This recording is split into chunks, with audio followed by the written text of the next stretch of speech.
আল্লাহ তাআলা বলেন, উলাইকাল্লাযীনা আন'আমাল্লাহু আলাইহিম মিনান নাবিয়্যিনা ওয়াস-সিদ্দীকিন ওয়াশ-শুহাদা'i ওয়াস-সালিহিন ওয়া হাসুনা উলাইকা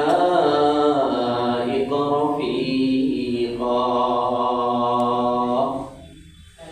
আমার বাছাই করা বান্দাদের তালিকা হলো 4। কয়জন বলেন? কয়? 4।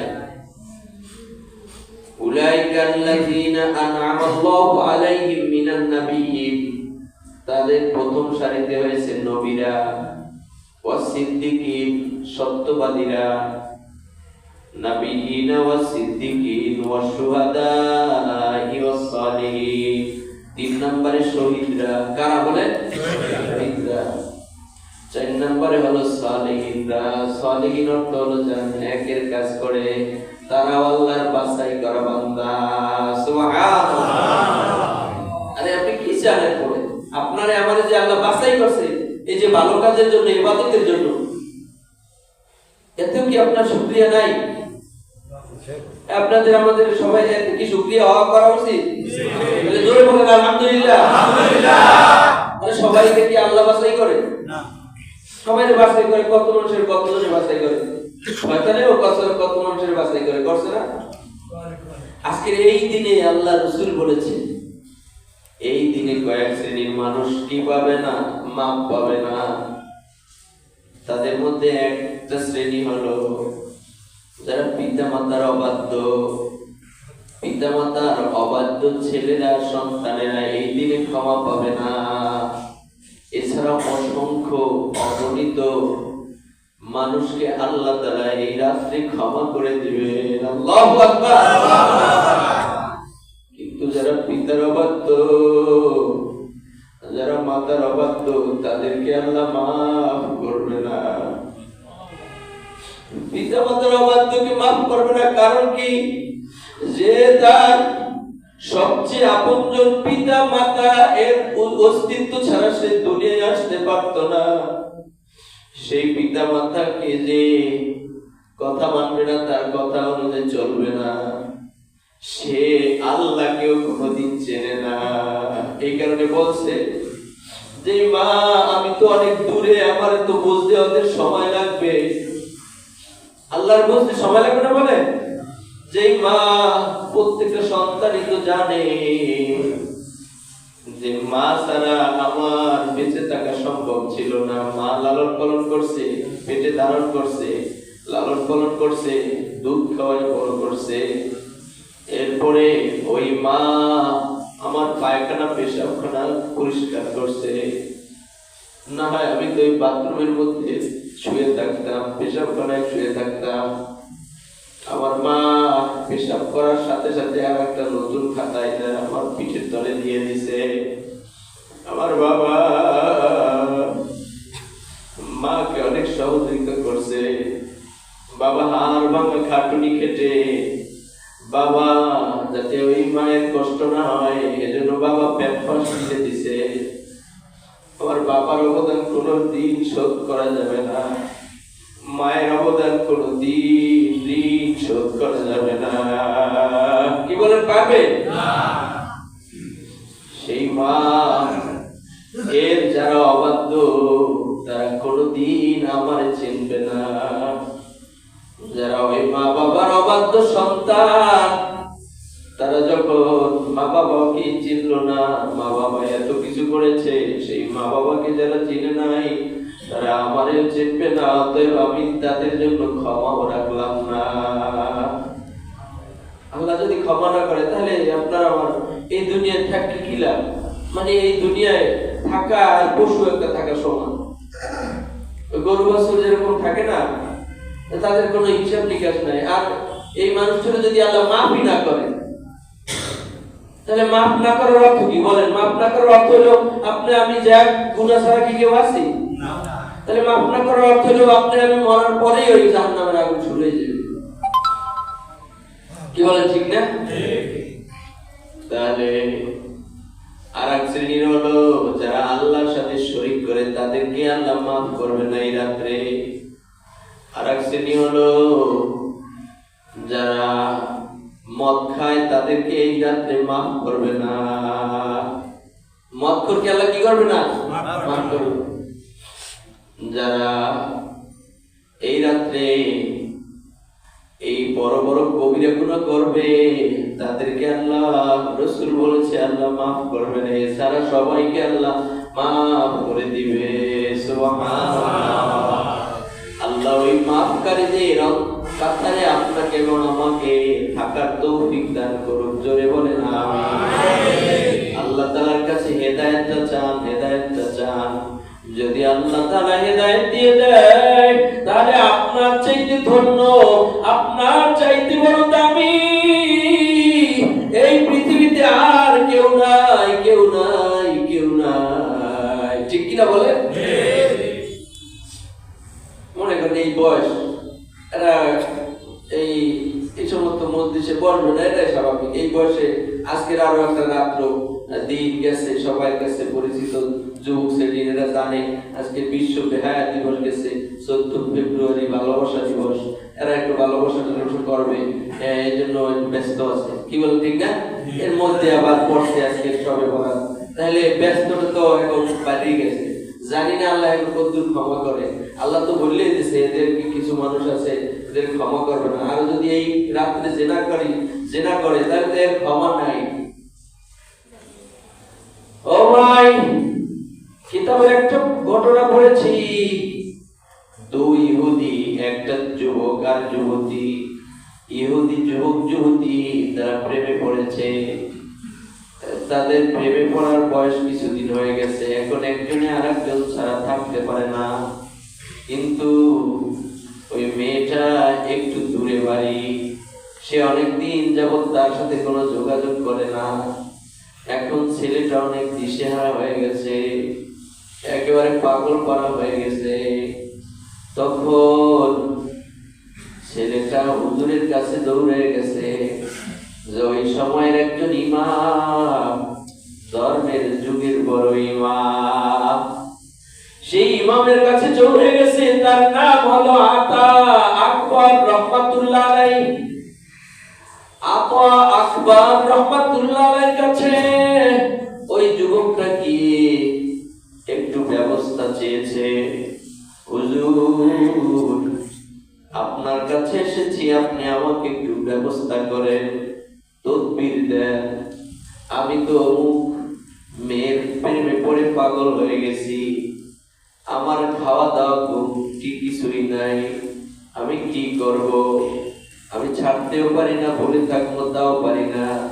এখন আপনি দুইটার একটা করে দেন, হয় আমি বলে থাকবো, আমার মনের মধ্যে তার কথা একটু আসবে না, আমি একেবারে আমার মতো করে চলতে পারবো, না হয় আপনি তাকে আমার কাছে মিলাইয়া দেন। এই দুইটার যে কোনোটা করবেন, আমি এটাই মেনে নিব। আচ্ছা ঠিক আছে।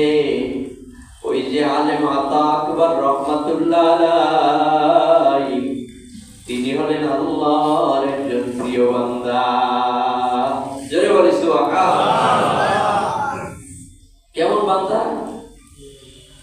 উনি যদি একটা কথা বলে, কথার মধ্যে আল্লাহর নূর চমকাইতে থাকে।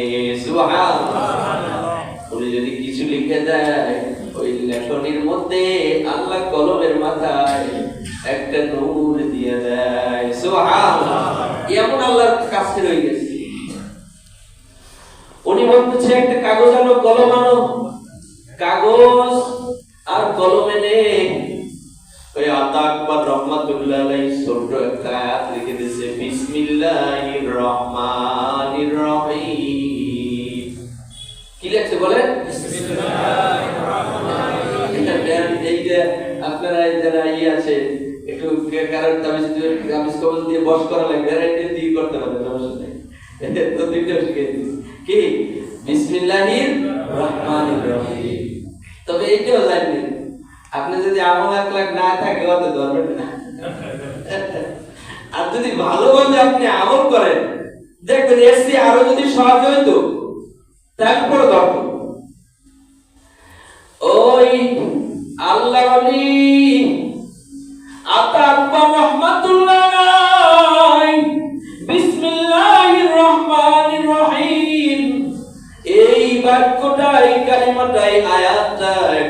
কাগজের মধ্যে লিখে দিয়েছে। এরপরে বলছে এই কাগজটা নিয়ে যাও, তুমি সকালবেলা এই কাগজটা পানিতে ভিজায়া কাগজ সব খাইয়ে ফেলাইবা।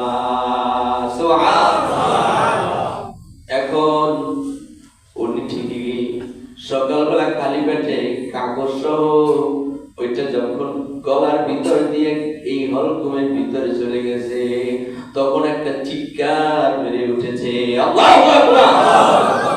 কি যখনই গেছে ভিতরে তখনই তার অন্তরটা খুলে গেছে। সুবহানাল্লাহ।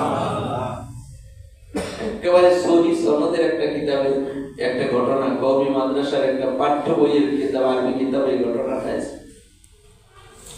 এখন ওই যুবক এইবার দিশেহারা হয়ে গেছে, পাগলপাড়া হয়ে গেছে যে আমি কি করব, আমার অন্তরাত্মা অন্তর চক্ষু তো খুলে গেছে, আমি তো ঈমানের স্বাদ পেয়ে গেছি, আমার মনের মধ্যে ইবাদতের নূর এসে যাবে, ঈমানের নূর এসে গেছে, এখন আর বসে থাকার কোনো সুযোগ নাই।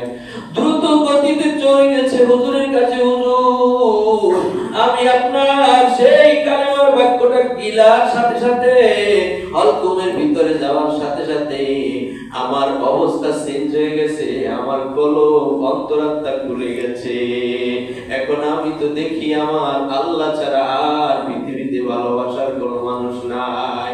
জোরে বলেন আল্লাহু আকবার। আমার তো আর কেউ নাই, এখন আমার ওই মেয়েটে কিছু প্রয়োজন নাই, আপনি আমাকে কালিমা পড়ায় মুসলমান বানায় দেন। যে আল্লাহ আমার অন্তরাত্মা খুলে দিল, ওই আল্লাহর ইবাদত ছাড়া আমি আর কিছুই বুঝি না। আল্লাহু আকবার। ওদিকে ওই যুবতী, ইহুদি যুবতী, সে রাত্রি ঘুমের ঘরে স্বপ্ন দেখে একজন সাদা পোশাক, দমদম পোশাকওয়ালা লোক এসে তাকে বলতেছে, যুবতী তুই কি নাজাত পাইতে চাও, তুই কি জান্নাতে যাইতে চাও, তুই কি যুবকের কাছে সাক্ষাৎ পাইতে চাও? তখন বলতেছে এই কাজগুলো যদি তুই করতে চাও তাড়াতাড়ি দৌড়ে যা, তোর পথ খোলা আছে, ও ইমাম আতা আকবর রাহমাতুল্লাহ আলাইহির কাছে চলে যা। আল্লাহু আকবার।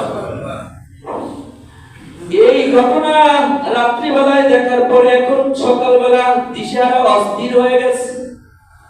আমি কি দেখলাম, তাড়াতাড়ি হুজুরের খোঁজে বের হয়েছে, ইমামের খোঁজে এসে বলতেছে যে হুজুর আমি তো এই ঘটনা দেখলাম, এখন আমি কিভাবে আপনার কাছে আসতে বলেছে, আমি কিভাবে আমি জান্নাতে যাইতে পারি, আমি এখন আমার সমাধা দিয়ে দেন। ওই সমাধা তো তোমার হাতে, কি আমার হাতে? যদি তুমি জান্নাতে ঢুকতে চাও তাহলে আমি যে বাক্যটা বলি এটা তুমি পড়ে নাও। সে পড়তেছে বিসমিল্লাহির রহমানির রহিম। কি বলছে? যারা বলে বিসমিল্লাহির রহমানির রহিম। এটা যখনই বলছে আর ইমাম সাহেব বলার পরে তার নিজে একটু পড়ে ওই মেয়েটার মুখের মধ্যে ফু দিছে, ফু দেওয়ার সাথে সাথে তারও অন্তরাত্মা খুলে গেছে। সুবহানাল্লাহ। তিনি চিৎকার করে বলছে, হুজুর আমি কি দেখলাম, আমার আগের অবস্থার এখন অবস্থা তো অনেক অনেক ডিফারেন্স হয়ে গেছে।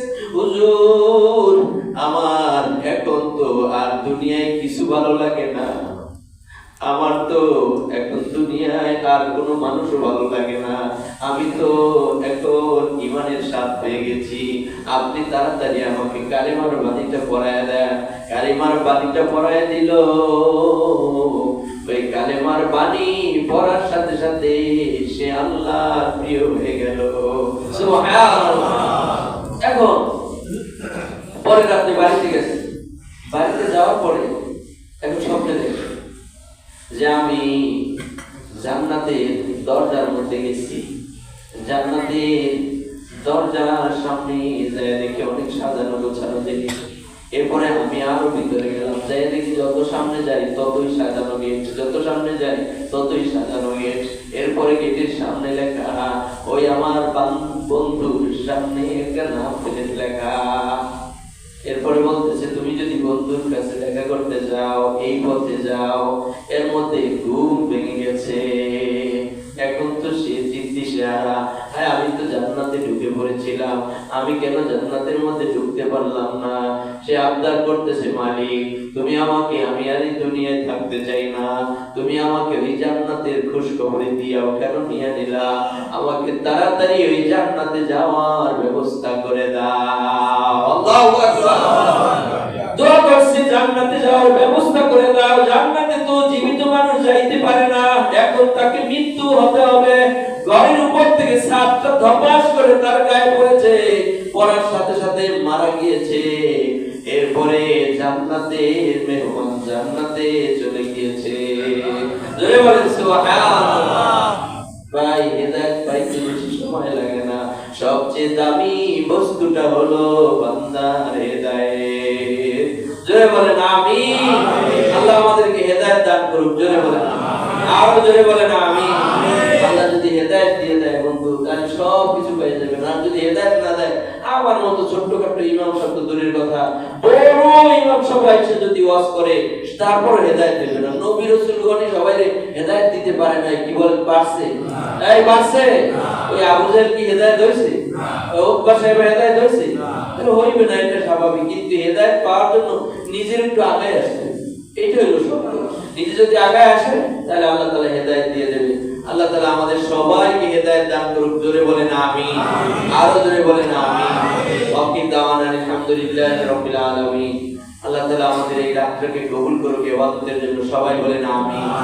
এখন নামাজ হবে।